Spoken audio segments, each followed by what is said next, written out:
Good morning. Today is Monday the 13th of January and welcome to Saba's Way of Life.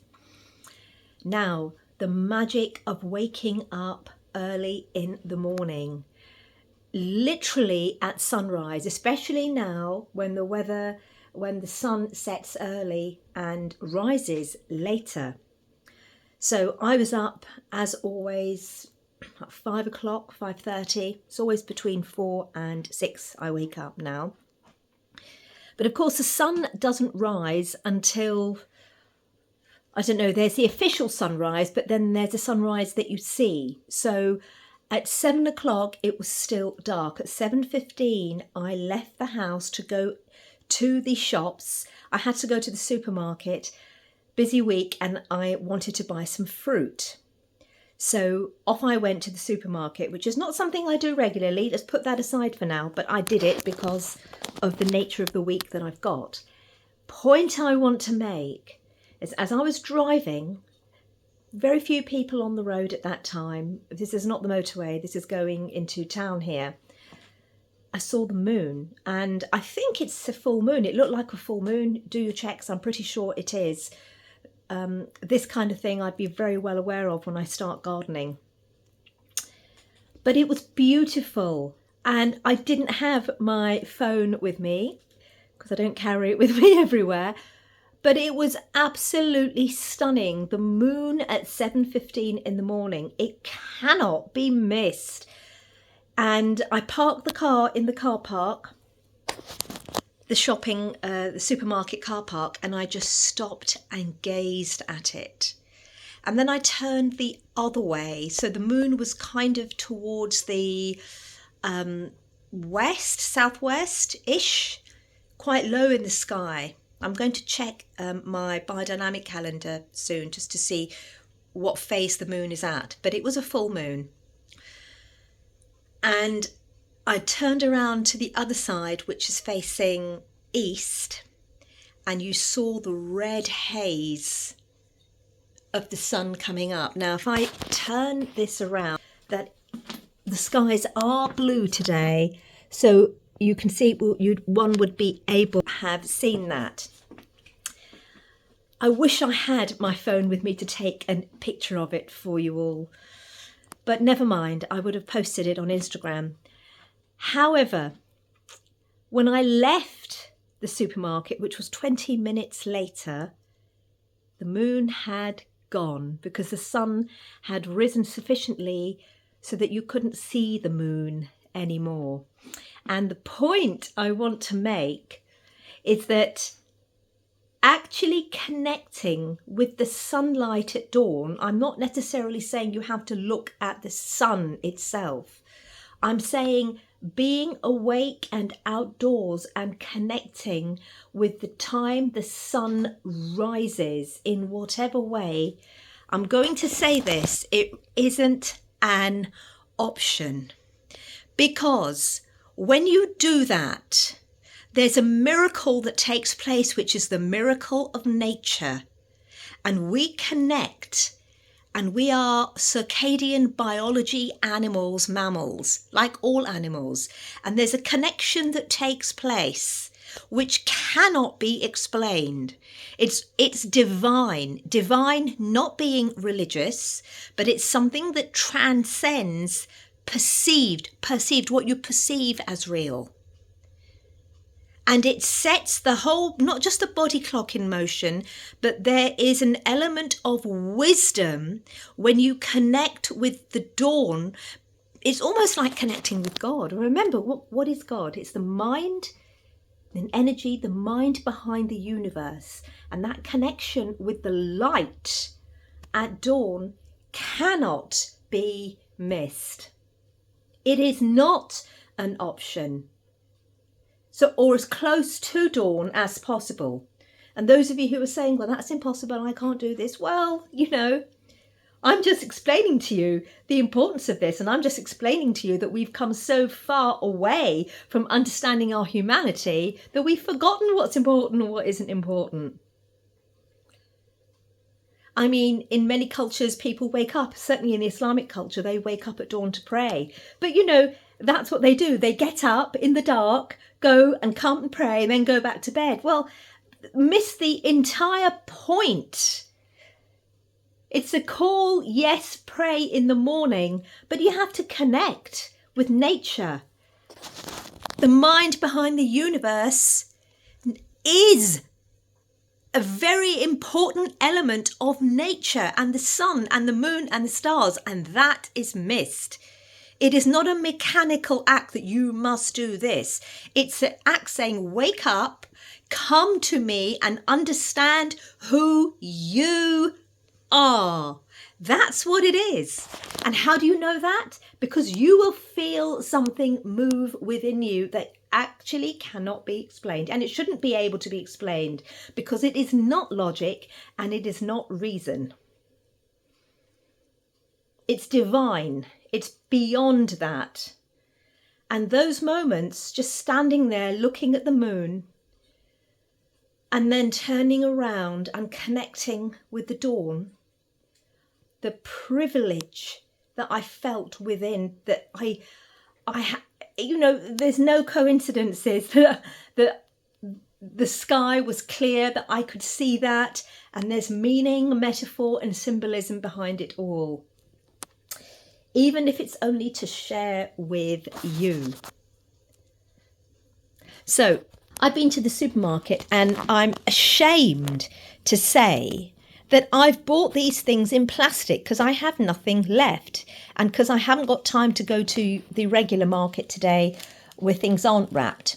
But of course, it's not something I do every day. So I've got a few things, my apples, I've got organic. Again, it says organic, but I make sure they're from Britain. There's organic apples that you get which are from a different country. I mean, what's the point? I make sure that they are from Britain, so they're likely to be as nutritious as possible because they're not being shipped from another country abroad. Of course, it's not the same as having your own apples. The same with these carrots. They look great. Again, British carrots. Why? Because they're local. Local is important. You must eat produce that's local. They will not have near the nourishment that I have with the carrots in my own garden. And what it's teaching me is that I really have to grow a lot more of these basic vegetables in my garden and store so that I can store them over winter. It's, every year I'm learning more and more, and this is how you learn. The same with tomatoes. It's difficult, it's not really the season for tomatoes now. I bought these tomatoes, but I need to use them in a dish that I'm making. Avocados, celery. The celery really, where's the leaf? It should have the leaves hanging off. I do most of the time that matters. So I'm not going to, worry too much about that. The other thing I want to share with you, look at my lounge, and I want you to look at this room and look at the colour. It's full of colour. Even the paintings and the images, that everything is colour. The chairs, nice orange. The cooker, look at the colour. I don't have this minimalist nonsense. Why I'm saying this is because I've mentioned this many times in videos, that the whole idea of minimalist is anti-human. It's be organised, but the whole minimalist, you need to live in a home that has vibrancy, and the words colour and vibrancy go together. And the idea behind this push for minimalism and dark grey and black colours dulls down the light in the human being. And even though I couldn't articulate it, and I still can't articulate it properly, I'm going to share 2 webinars underneath, 2 podcasts underneath with Dr Jack Kruse and his work on light. The man is a miracle man, and clearly he practices what he preaches, because how he articulates his intelligence as a neurosurgeon but a generalist in so many different areas is beyond my understanding. Just wish I had 1/10 of the ability to articulate, and I'm going to learn. But I'm going to share these 2 videos, and it's go down if you're, if this concerns you. And it's the second half of the second video where he talks about homes, light, colours, the colour yellow specifically, and the importance of it to the cells, our cellular composition in the body, and how it manages to push poisons and toxins away through absorption. There's so much. There's no coincidence that when you're looking at the sun, it's a bright yellow as well. But I've just skimmed, you know, like literally 0.001% of the surface. These two videos, in my opinion, are, again, a must-see. And they require focus and attention. You can probably do it in 4 sittings, 2 hours at a time. While you're doing something else, listen. If you're driving somewhere, listen to it. If it interests you, some of you may not be interested. But for me, it's no option. Now, what else did I want to speak to you about today? Yes, I was going to explain to you a little bit about the circadian rhythm, and I have up on my fridge just to understand how circadian biology works and what the best times are to do things if you're living as a human being in alignment to nature's principle and your circadian biology. And you can see here, I've got this from a book, and I got this from a book called A Circadian Code, and it's written by Dr. Sachin Panda. It's on my shelf somewhere, and I use it as a reference book. I haven't read it cover to cover. Don't need to. When I need to, I will. I've got enough knowledge at the moment, but I want to share this bit with you because it's been life-changing. So what I've got here is you can see that the secretion of melatonin, and by the way, this is very important, stops around 7:30 a.m. Of course, I'm basing this on your general, depending on where you live, this kind of hemisphere, not, you know, where the Eskimos live or where there's just sun all year round. But generally speaking, sun comes up at a certain time, the sun goes down at a certain time. And you can see your melatonin secretion stops. So you should be waking up if you're in alignment to nature, if your body and your hormones are in alignment. Bowel movement. Now, 9 a.m, high testosterone secretion. So it's a good time to get out on the land and work and maybe even exercise as well. Alertness. Now, there's no coincidence. A lot of what I'm saying here is in alignment to a lot of what Dr. Jack Kruse has said. But between the hours of 10 and 2 is when the brain and the mind is most alert, when you're living in alignment to the circadian rhythm and with the light-dark cycles. That's the time to get your mind stuff done, to study. Your mind is alert, or to do whatever you need that needs knowledge needs to be absorbed into the brain and the mind. Turn this.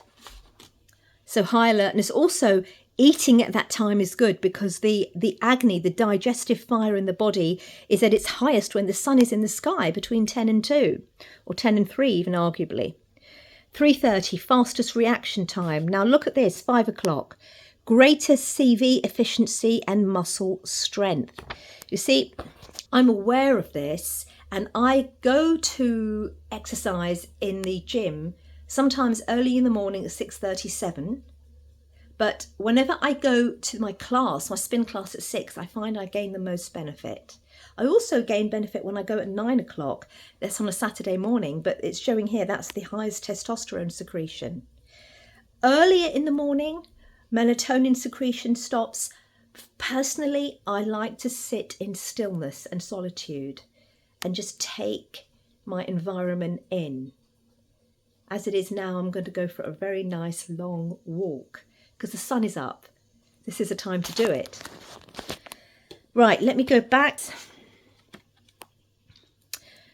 So you can see melatonin secretion starts at 9. This is saying it's time to sleep. You should be feeling tired at that time. Now, those of you who aren't, then your biology isn't working properly. And frankly, you're reducing your time here on Earth. Maybe that's what you want. You've got to understand what's going on here. So you've really got to start to get to bed really early. It is not an option. Not an option when you understand how human biology works and your health. And I'm not just talking about your physical body, but I'm talking about your understanding of wisdom in the mind so that your ability to make the right choices in life is sound. Most people do not have a sound mind. It's shocking.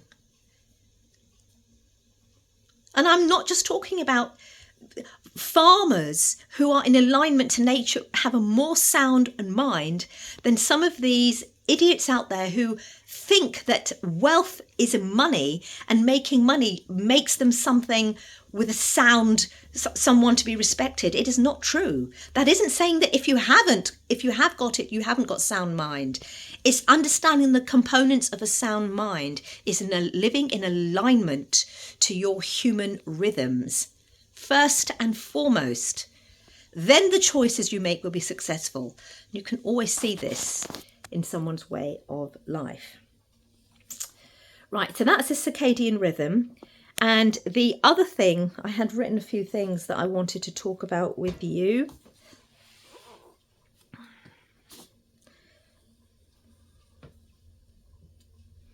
Yeah, the other thing that I wanted, probably the last thing that I wanted to talk about was, if you recall in the last Sunday's video, I talked about writing things down, and I have this wonderful A4 diary this year, and I write down the night before what I want to do the next day.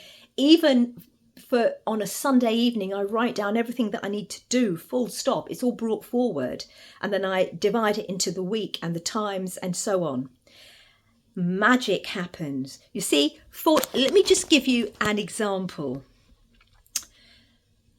This year, there's a lot of things I want to do besides the gardening and growing food. You know, I'm learning, I'm on an education course. I will not miss a day of study, not one day, even if it's half an hour. The consistency is key, but put it down on paper. The other thing I'm learning is another language. So I have an app that my nephew told me about, and I do 5 or 10 minutes a day. Sometimes I do more. Again, I'm learning the grammar. It's consistency that's important. My walks, going on the walks, going to see my parents, cooking, liaising with other people. I'm also setting up some kind of an e-commerce type business. I'm working with a friend on that. So again, it's putting time in. And when you do this regularly every day, it becomes a way of life. Every moment of your day, you are productive. Even if you're sitting silently in solitude, that is also conscious solitude, productive. Even if you're on your phone for a short amount of time and looking at something, it's done consciously. That isn't governing your way of life. And whatever you're putting out is useful to the human race. And now, again, it depending on where your mind is at, your definition of useful will be something very different to mine, maybe. If you're on this channel, hopefully not. The other thing I do here, the King James Version of the Bible, and I have the Quran. I had started studying the Quran translation by Sam Gerrans, who offers 3 or 4 translations. And I'm going back to that because I've learned that aspects of scripture are so powerful. There's almost like a scalar wave resonance when you're looking at the actual Arabic. I'm also looking at Aramaic. I'm looking at the words of the original Jesus, Jesus the real Jesus, who was black. One could say almost African looking, if not fully African looking. That's a fact. Oops, something on the cooker. And he spoke, the lingua franca at the time was Aramaic, derivative of ancient Hebrew. Again, nothing to do with religion at all. This is the lingua franca. So I'm studying Aramaic because the understanding of Aramaic is very different to the translations in English, which are bullshit, basically, that mean very little. So the ability to understand what it means, what the metaphors and the symbolism relate to, means that you have to study and read widely and then connect the dots. And that's what I'm doing. And that's what I'm trying to teach you all to do, to connect the dots. That's where you become really wise and you see things for what they are. So a bit of a random video today. You'll also note a machine out here. So I've got everything organised on this table. And this sewing machine is one that was given to me by my ex-mother-in-law, who I'm still very good and close with. And it's one of these cheap and cheerful ones. I have another one, actually, which is a very old vintage one. But this one is one of these that you plug in, and it's a great way to learn how to sew. So I'm building that in as well to learn how to sew basic things, because I don't know how to do it. Once upon a time, all women knew how to sew. There was something so satisfying about sewing something, working towards it and seeing the finished product. That's what gives joy to the human heart. The ability that things aren't just put on a plate to you. That's why there's depression. That's why there is no joy anymore, because it takes a lot of time and effort. That the whole engagement of doing something to produce something is what actually gives the meaning to life. Otherwise, it's a void of meaning. That's why those gardeners are some of the happiest people on the planet. Because the effort that they put in, working with the seasons, and then what they see come out. You have to understand what I'm saying here.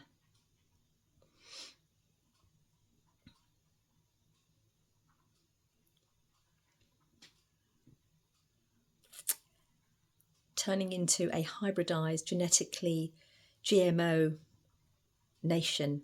Certainly those who have succumbed to the